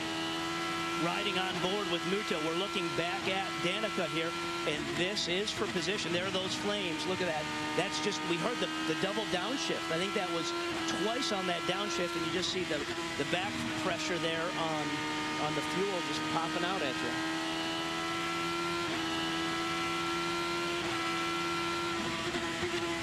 Scott Dixon is now the driver who has led the most laps so far this evening. Ryan Briscoe's streak is over. It ended on lap number 26 when he crashed on the backstretch. And it's also going to mean a shuffle in the point standings because he was in the point standings when we went into this event. Ed Carpenter comes on pit road. He was running in 8th position. And while that's happening, you can see on the left-hand side of the picture that Justin Wilson on those new tires is now jumping all over the leaders. And the leaders have done 105 laps, so I would say in the next 5 laps, we're probably going to be looking for both Dixon and Franchitti. And who's going to come in first? We think it's going to be Franchitti. Saw E.J. Viso. Oh, we got a caution. Elio's in the fence. Wow, also on the backstretch. Well, now the leaders, those who haven't pitted, are going to get another bonus. Yep. Today, staying out is the key to track position. Well, and for our leaders, both Dixon, Franchitti, Rahal, those top 3 guys were real close to their pit window, so. Elio climbs out of his car after an uncharacteristic. Whoa, Schechter's up there. And so. Schechter. Wow. And Schechter didn't say, Elio, you don't want to be up here where I am. And Elio didn't get that message. But Schechter must have hit the brushed Could have been something on the track or whatever. I don't. Wow. Because both of them just shot up into the outside. But you're right, because if you're Elio back there and you see Schechter on the wall, you tend to say, hey, I got to slow down a little bit. And he just went right up and across. He's he got high. He's in trouble. He's like, come on, hang on to it. But then so Elio just kind of got sucked up into that. As Schechter just started high and stayed high and drove up there on the marbles. You see him sawing on that wheel? Yep. Great job. So when the pits are open, you're going to have a yellow flag pit stop for the win, potentially. Between Dixon, Franchitti, Rahal. Hey guys, keep in mind though that you've got your in lap and your out lap. It's a 60-mile-an-hour speed limit, but have you ever tried to maintain exactly 60? When you're coming down to like tenths of a second, just getting in, we saw it at Texas. And as they start to come here, hey, precision is going to be the key. Yep, and here they're coming. Now, of course, there's a pit road speed limit that helps you. You have electronic aids keeping you at 60 miles an hour, but really the battle is going to be between the 9 and the 10. And as we look at the right screen, that's Franchitti who's going to be the first one you look at right there. So watch him to the line. Dixon's rolling. Dixon's got Franchitti at the line as they go out. There's Rahal back in third. So Dixon beats out his teammate off pit lane, and that could be the story of the race. That's the money stop right there. And you know, Dario still has got to be thinking, I'm still running second, and I made an extra pit stop just a little one lap earlier, but you still got to be happy with that. He gave it, but to be still running second, that's still a miracle. But he made that extra pit stop. That wasn't wrong. He had to do that. They had to come in and get that. So you can't kick yourself for it. That's just well, you kick yourself saying, wish I hadn't burned that 10th of a gallon of fuel. There you go. There you go. Less than 50 laps to go in the SunTrust Indy Challenge under caution because of an incident involving Helio Castroneves.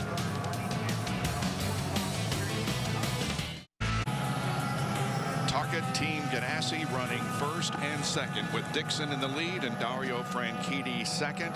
However, Team Penske is not having a good day at all. Ryan Briscoe said the car was pushing, but then it gripped at the front, unexpectedly sent him around just as the banking goes flat, Robbie.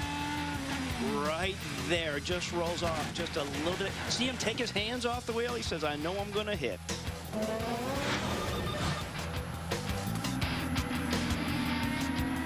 Helio Castroneves, not certain if it had anything to do with Thomas Scheckter or for some reason when he saw him high, he got out of the throttle, but both cars very high, out of the groove. And man, since Michigan 2007, it's been 2 years. The last time two Penske cars haven't finished, and they tested here. And Target Chip Ganassi did not. Boy, they got a whipping this weekend. They sure did. That's some poking in the chest right there, isn't it? Okay, here once again are the pit stops. Franchitti and Dixon. Franchitti up ahead. There's Dixon looking over at the fueler. There's the fuel probe. He's plugged in, watching the fuel. He's out. That was a timed. He didn't need to take a fuel. He didn't. There was no fuel. Typically, if you go for a full fill in that clear hose, we would have seen a little bit of ethanol, but that was a timed fuel stop because they didn't need all the fuel to get to the end. That was cool. Yeah, only 50 laps left. He didn't need to take on 90 laps worth of fuel. Great pit strategy. Yep. Mike Hull, looking over the situation, has to be pleased with the way things are going tonight for Target Chip Ganassi Racing. We should go back to green here before too much longer. 256 laps are in the book. There's first and second. Graham Rahal still running in third spot. Hideki Muto and Danica Patrick are completing the top five, and those five cars are on the lead lap with Tony Kanaan a lap down in sixth position. And for Dario, who's chasing Dixon, you know, now he's just going to have to wait. See, we see the sweepers there in the back. They are trying to get some of those marbles off the high side, but it's really tough to get it clean. But for Franchitti, he's really going to have to figure out how much risk he wants to take to get by Dixon on the high side if they're just racing clean, unless they get to lap cars and he can try and set up some type of pick that takes away Dixon's momentum. Paul Blevin in the starters stand tonight waves the green flag as some cars get the wave around. A Roger Penske-owned car has finished first or second in the last 13 races in a row, counting Will Power's second position at Long Beach. That's quite a stat. Yep. Not tonight. Not tonight. There you go with 1-2 finishes by teammates. Andretti Green Racing has had 13, Team Penske 10, and Target Chip Ganassi 4, looking for one more. Okay. Pace car driven by Johnny Rutherford will be pulling off here in the next few feet, leaving the field in the hands of Scott Dixon as we get set for the restart.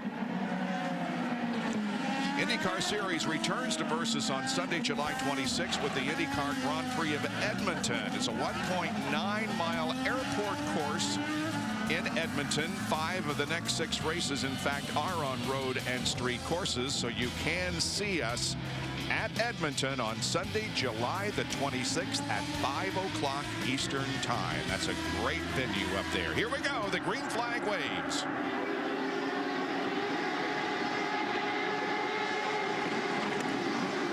There you had Matos looking down the inside of Wilson just to, you know, again, you got to take advantage of the restarts if you're going to capitalize on something, and he did. Also, Graham Rahal seems racy at the end of segments, but always seems to have a little bit of a trouble on starts and restarts. Certainly, he's comfortably in 3rd spot, but if he wants to challenge for the lead, he's got to find a way to get up to speed quicker. He's at the moment just happy to have a car that's nice and solid. Exactly.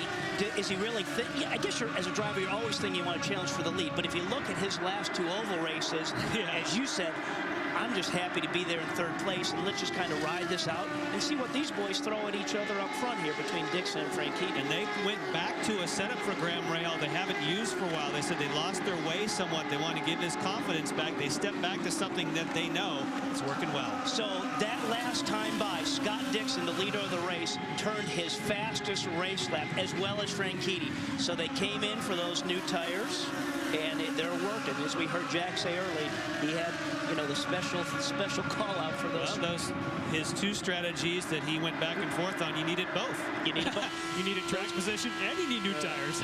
So I was right both times. Yeah. Right? But they're happy on those new tires right now, just setting the fastest race laps all night on that second till go lap. Now you know why we call them Dr. Feelgoods. That's Dr. Feelgoods. Schechter, Viso, and Carpenter all on the same lap and all vying for position. 11th spot, 11th, 12th, and 13th. On board with Thomas. There's watch his right hand and left hand, and you see the back when we have the paddle shift on the back side of these. Look, and you just see his fingers real quick every once in a while, just up and down through the gears, probably grabbing 2 gears on both ends.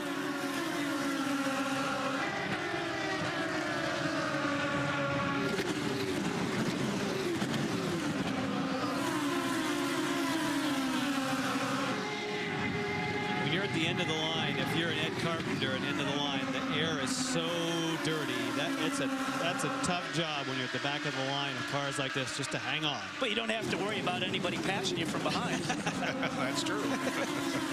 We'll take another break so we can show you the closing laps of this race. Scott Dixon leads by 1 second over Dario.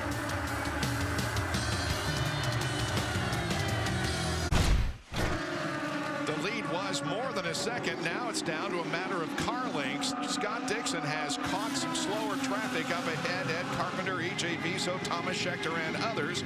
And Dario Franchitti is right under his rear wing.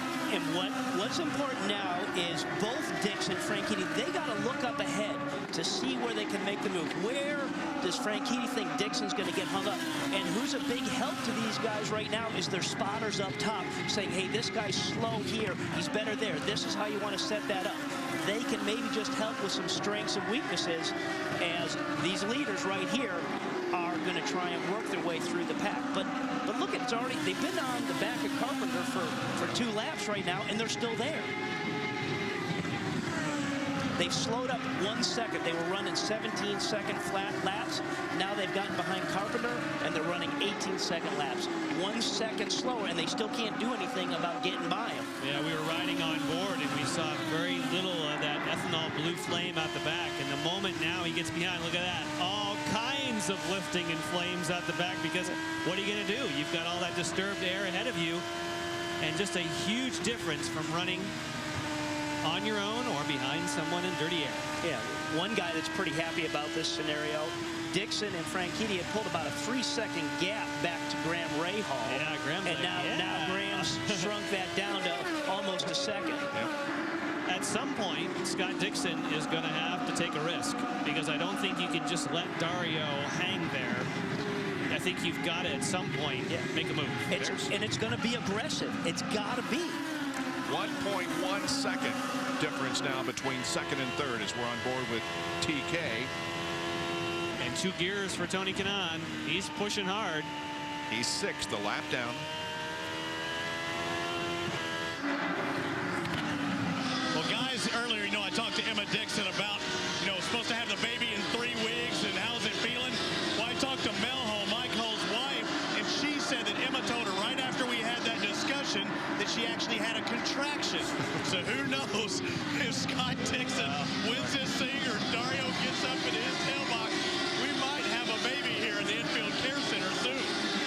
The effect he has on women. Thank you, Robbie.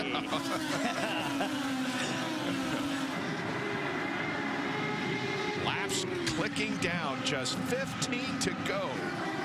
Yeah, Dixon's going to have to, he's going to have to do something. Well, now I'm second guessing, because if Dario stays where he is, I think he's just going to be looking in the mirrors, and his spotter's going to be telling him how close Dario is. If Dario, as his teammate, doesn't try to go after him, he might just ride around right here. I mean, I wouldn't feel too comfortable doing that, but you got to do what you got to do.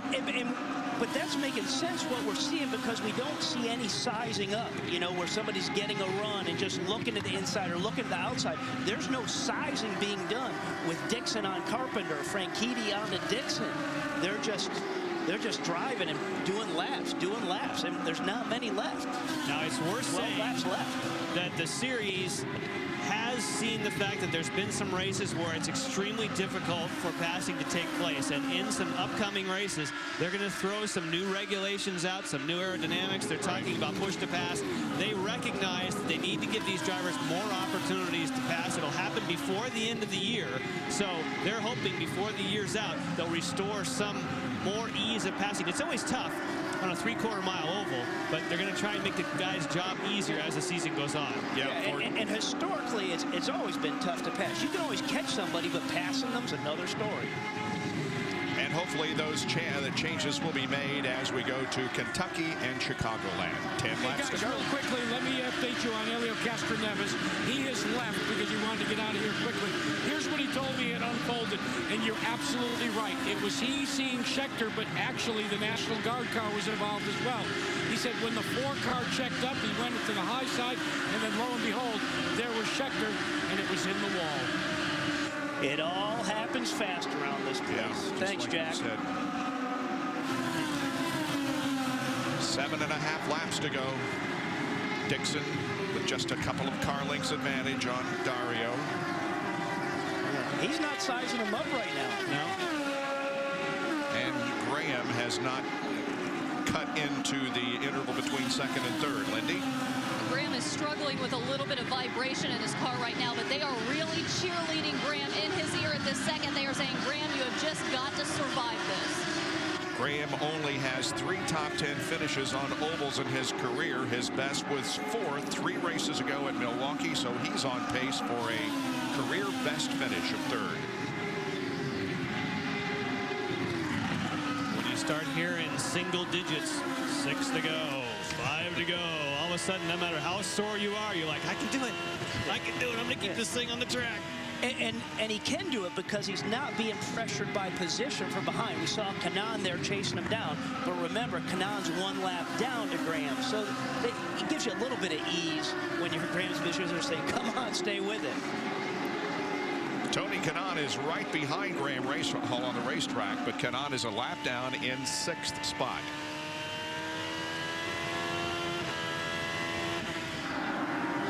And here we go. They come down and they will complete 297, 3 to go.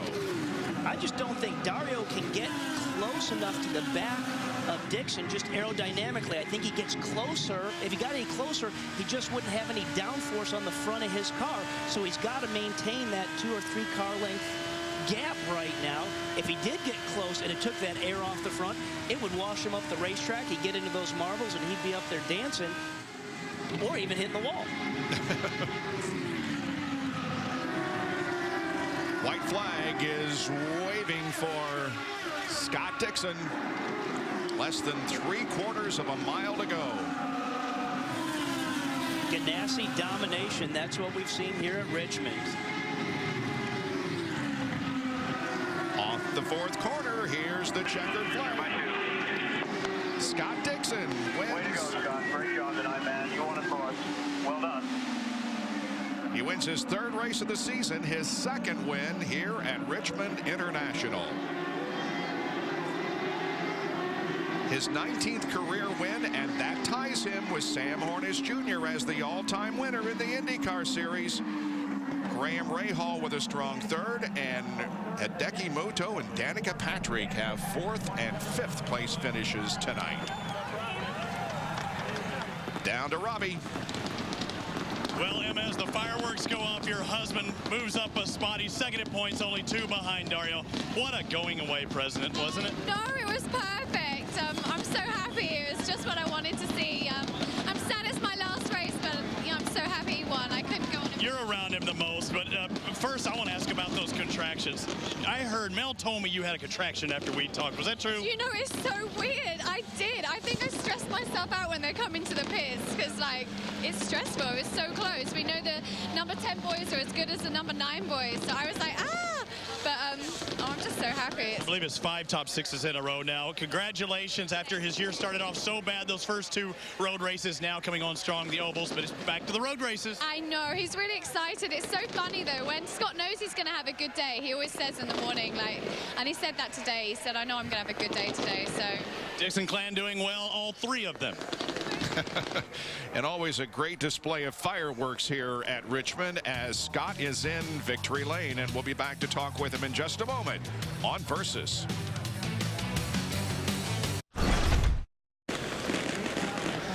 Scott Dixon makes it to victory lane, and Izod salutes the winning performance by the Target Chip Ganassi driver. Scott getting a cold beverage. First of all, let's talk about, from your perspective, what you thought the difference maker was for you to get to victory lane. Today it was about patience, man. It was really tough to pass. You know, there's lots of marbles. Really, you got offline, you were just going to chase the car all the way up. And I'm going to hand it to Dario, man. He was making it exciting on those first few stints. Going underneath some of those cars, it was pretty erratic, but definitely looked good. But we saved more fuel than him. He got caught out with that yellow, and that's when we sort of jumped him. Yeah, and it looked like on that final pit stop, because you were able to save a little bit more fuel, you were able to engage in a time stop. Did they tell you that's what they were going to do? I just figured that's what was going to happen. You know, I'd been asking them throughout the whole run, you know, how we were doing on MPG. But, you know, I got to thank the Target team. You know, the guys did a fantastic job. The pit stops were, you know, awesome. And we were 1-2 here. It was a huge points day for us. Both Penske cars didn't finish. So this is really good for the championship, and just real happy for the guys. I know you want to get your wife Emma in here too, because this is a going away present for Emma. I understand she's got to go back to Indianapolis and get ready. I think it's going to be her last race. We got a little baby on the way, so you know, I just can't wait for that. But oh, what a day! There we go. Well done. Emma, do you want to explain to him on that last pit stop that you had a couple of contractions? Oh my God, baby, you have no idea. I was so freaking out because I know that number 10 boy is just equally as quick as the number 9, so I hung back, and then I felt a little twinge. But I'm still holding in there. So keep in mind that maybe if you make pit stops like that, you're going to have to go not only make the pit stop, but go breathe. See, I think that's why she needs to stay home. I don't want to be having a baby at the track. You know, probably be better off back home. But you know, I love the support from my family. It's you know, it's huge. But big day for the team, man. We'll visit with you for the final word a little bit later. Robbie Floyd. Dario Franchitti, now the new points leader of the IndyCar Series. That has to feel good, but you're not happy about how the race went. No, I mean, to have a 1-2 for Team Target was great. But to lose it with the timing of a yellow, basically, we had to come in running out of fuel, and it was such a track position race tonight. No one could pass. You know, Scott and I were out there racing hard until we got to traffic, and then we had to run a second slower, and just as slow as the car in front. I really apologize to the fans, because that was a dreadful race tonight. We were in the cars and in the teams. We're doing our best. We're trying as hard as we can out there, but we got to do something, put better racing on. But yeah, the points lead is definitely a bright spot. And a lot of people had worse days than we did. But so, as I say, 1-2 for Team Target, pretty cool. Looking forward to Watkins Glen next week. Yeah, looking ahead, you're done with the ovals for a little while. 5 out of the 6 races are the road courses. You had some pretty good results at the start of the year on the roads, on the street courses. Yeah, we did pretty good on the short ovals too. We've had a pretty good season so far, but looking forward to going back to Watkins Glen. Looking forward to trying to find out what Dixon's secrets are there, because he's been pretty good there so far. So now that I'm his teammate, hopefully I'll get some of his secrets. Congratulations. Second wasn't first, but you're first in the IndyCar Series. Good job. Thank you. Lindy Thaxton. Graham Rahal's best finish this season. Talk about how fuel-saving strategy worked for you today. Yeah, I mean, you know, my engineers told me basically we need to save as much as possible, and it's always hard as a driver. You know, you want to push as hard as you can, but we're lucky today. I mean, the brakes came our way. The McDonald's boys worked extremely hard, because when we started off this weekend, the car wasn't where we needed to be. But Martin, my engineer, and I worked extremely hard with all the guys and made a lot of changes, more changes this weekend than I can remember in recent history. So it feels great for us to have this result. What happened in that close call with Marco? Well, I mean, we touched. I had some understeer at the time, and he and Tony both went around the outside. Tony did, and then the lap later, Marco did. And I just couldn't hold it down. I was trying, and I just touched him, and we're fortunate nothing happened. Congratulations. Thank you. Graham Rahal's best finish, and also the best finish by his teammate, Robert Dornbos. And there you have first, second, and third. Dixon the winner, Franchitti second, Rahal third. And we have more time, so we have more drivers to talk to. And we'll do that in just a moment when we come back to the SunTrust Indy Challenge, won by Scott Dixon on Versus. When it comes. Well, Danica Patrick talking to her, her tactician as well as one of her car owners, and getting a little bit debrief there. The two of you, what did you tell Michael about your ride tonight? Well, I was just telling him that the ar was pretty good the last 2 stints, and he was telling me how close it was to Hideki and I being first and second, because we had caught all the way back up to the leaders, and they were going to pit, so we would have been ahead of them. At least this is what I'm hearing anyway. So, you know, just like Indy and everything, it's always so disappointing to come, you know, and talk to people after the race and figure out what could have been. But, you know, at least it could have been. I don't think that we expected that at the beginning of the weekend. DP, are you aware of those scenarios when you're in the cockpit of the race car? I can sort of, you know, grasp situations. I mean, I can see the leaderboard when I'm out there, especially under yellow, and I can kind of see, like, when I'm going to be pitting. But you don't really know what's going on exactly, because you can't see the whole track, so, and you don't know exactly when people pit. So, like I said, it's always very interesting to hear what could have been. All right, woulda, coulda, shoulda. Let's check in with your teammate. Hideki Muto, what a race from you. You led your first laps in IndyCar Series, 74 laps. How does it feel to finally be out in front and show everybody what you've got? Well, I'm really proud of that. We struggled yesterday practice, but we changed so much, and guys did fantastic job for adjustment of car, and also strategy was very good, and again, guys did a fantastic pit stop, so that was a great day. Many close moments as we're watching you race out there. Very many close moments for you out there, spooky moments on the track?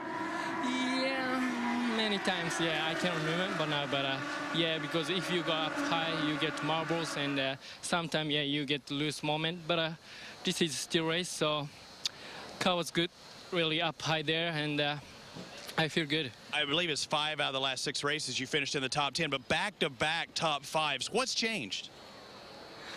A lot of people are talking about you're trying to show what you have because they don't know if you're going to be back on this team next year. Does that give you a little bit more impetus?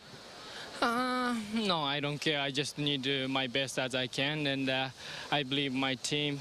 And I mean, I had so many bad lucks today. This year, and now I think lucks has been changed. So hopefully, another good finish next week. And I'm sure looking forward to Watkins Glen. Congratulations. Thank you very much.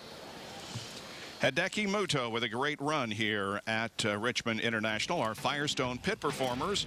It was kind of close between Danica Patrick and Hideki Muto. Dixon was third in that category, but Patrick walks off with the Firestone Pit Performer Award.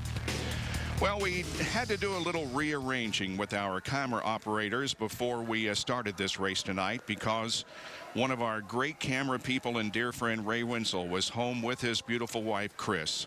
Unfortunately, just before we went on the air tonight, we were given word that Chris passed away. Ray, God bless you, and our thoughts and prayers are with you. We can't be with you personally, but we certainly are thinking about you and your terrific loss. Still some celebrating going on in victory lane as Scott Dixon has taken the Target Chip Ganassi car to the victory lane podium tonight. With him, Dario Franchitti second, and Graham Rahal finishes in third position. Down to Lindy. And Thomas Scheckter, let's talk a little bit about what happened with Elio and Dan Weldon out there. What could you see? They were behind you, right? What do you know of what happened? Firstly, I've got to thank Montevi and the Montevi crew for giving me a good car today. I mean, it was consistent, but just stuck in traffic most of today. So what happened for me, I was ahead, and we had a great stop, and we got ahead of Dan, and I went into turn one a little too quick, and man, just got into those marbles, went straight, and someone must have been looking over my shoulder to not make that car hit into the wall. But then I looked behind, and there was a yellow, which was good because I could really clean my tires off. But you know, great solid run for the Montevi car, and just looking forward to improve on this. And you really thought this was going to be a really physically demanding race, but you say you feel all right. Yeah, it's got to be this Montevi energy. It must be, because to be honest, I feel great now, and you know, I thought I'd be pretty dead afterwards, but you know, the guy's done a good job on the car, and I feel pretty good to go for a run now. Thomas Scheckter, thank you. Thank you. Robbie. Rafael Matos, the U.S. Marines car. How did it feel out there for you tonight? You finished in 8th. That's your third top 10 of the season. Yeah, car felt pretty good. I believe we had definitely a top 5, maybe a top 3 car tonight, but the way the yellows play out for us, it just didn't play out the way we would like. But very happy with the Marines. Luxor Dragon crew. The crew did an amazing job, and you know, just a little bit frustrated the way that the people didn't respect the blue flag the way I expected. And let's go to the road course and let's try to get some more points and try to win some races. Anybody in particular? The blue flag means watch out, the leaders are coming through, and they're not acknowledging that. Anybody in particular, or is it pretty much everyone? You know, I don't want to name anybody here, but you know, you don't have to. That doesn't really matter. It's just I know you're disappointed with that, but think on the positive side. Rookie of the year, you had a 1-point advantage. Now it's up to 3. You also move up 2 spots from 13th to 11th overall. Put the smile on your face. You're going to a road course. Yes, I'm very happy. We're going to road course. You know, leading the rookie standings. There's some great things happening with us, and the whole team it's just working really well right now. Just it was important for us to finish this race, and top 10 is certainly a pretty good result for us, and let's try to carry the momentum into Watkins. Good job, Rafa. Lady Thaxton? Well, EJ, this must feel good, your first finish this season. It's been a really difficult season for us, but well, this is the race that brought back our first finish, and we're just happy. We're happy because we finished. We had a great car, very fast car. We're just doing the same lap times as the leaders. We were saving a lot of fuel. Just the race didn't go the way we wanted regarding yellows. One of them came in the wrong time for us, and we just went a couple of laps down. But well, this is racing once more, and I need to thank all the people on my team that went through with me through all these difficult races, and this is just the start of our championship for us, and just some great races coming on, and we're very confident. We improved the car a lot. We worked very hard and strong as a team, and I need to thank everyone around me. Thank you. And it looked like you had a close call in turn 2 at one point, that you were going to brush the wall there. When you're out there, you know, and stuff like this is happening, mentally, is it weighing on you what your year has been like? Oh, that thing I need to really say that was unnecessary from Danica. She was very fast. She was just with fresh tires, and she just overtook me really late in the corner, and she just put me a little bit wide. It was unnecessary. I was very lucky to catch that one. Well, frustration is always around in racing, and it depends how you handle it. And I've been strong mentally and just training hard, being focused, and working together with the team. Yeah, what were you all doing behind the scenes to mentally get through this? Can you repeat that one? What were you all doing behind the scenes as a group to mentally be able to get through this? Because it's been tough. Well, we lost guys on the team that they didn't support this pressure, and but some others stay with us, some others work harder, some others came into the team and brought information that has been very useful, and that's why I love this team and I have a lot of faith on them. They have faith in me, and this is a keen racing. It's just about working harder, and that's what we've been doing. We test here, and we were as fast as the Penske's, and we were as fast as them in the race as well. Just the situation didn't help us, but well, nothing else I can say. Just thank them and thank my sponsors, my family, and my friends. EJ Vizo with a 12th place finish. And Scott Dixon in victory lane now finds himself in second position of the point standings, but just one behind his teammate. This is the 6th consecutive race where the interval between first and second in points has been 5 or less. That's the most consecutive races with that small a margin in IndyCar Series history.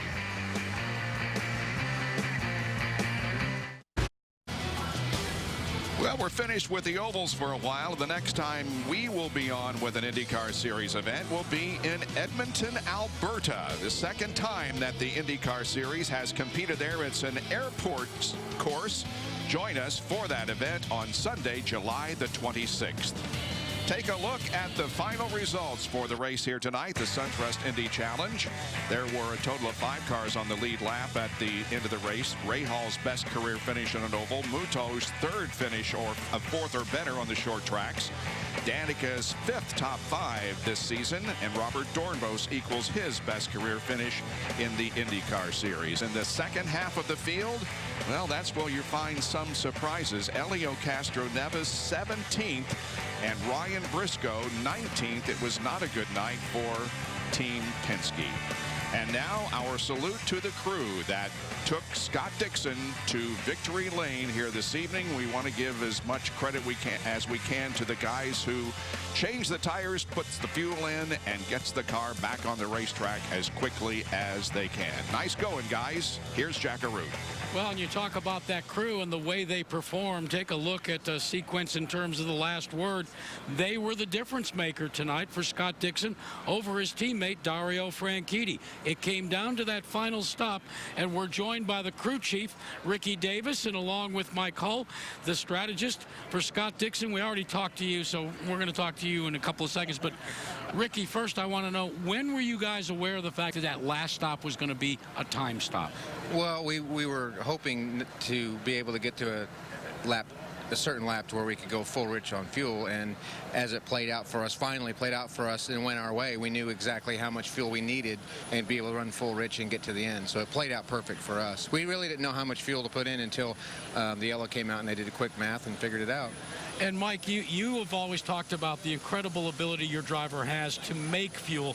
Right from the beginning, you were making fuel tonight. Yeah, we were making fuel. You know, in a way, it was an advantage to run second to Dario in that first segment because we could do that, and so we were able to go longer, and that put us out front, and that was the difference in the race right there. So it was what Scott did behind Dario in that first segment. You know, when we came in, we had a tenth of a gallon of fuel left in the car. So it was perfect for us. It was close, but it was good. Scott, I think you better buy these guys a steak along with the rest of the crew. Congratulations. Get the steak, a few beers maybe. Guys. And that's the story of the SunTrust Indy Challenge. Coming up next, PBR Albuquerque. IndyCar racing returns to Versus on July 26 with the Indy Grand Prix of Edmonton. You can find IZOD at your local Macy's. For more information on IndyCar, log on to IndyCarVersus.com.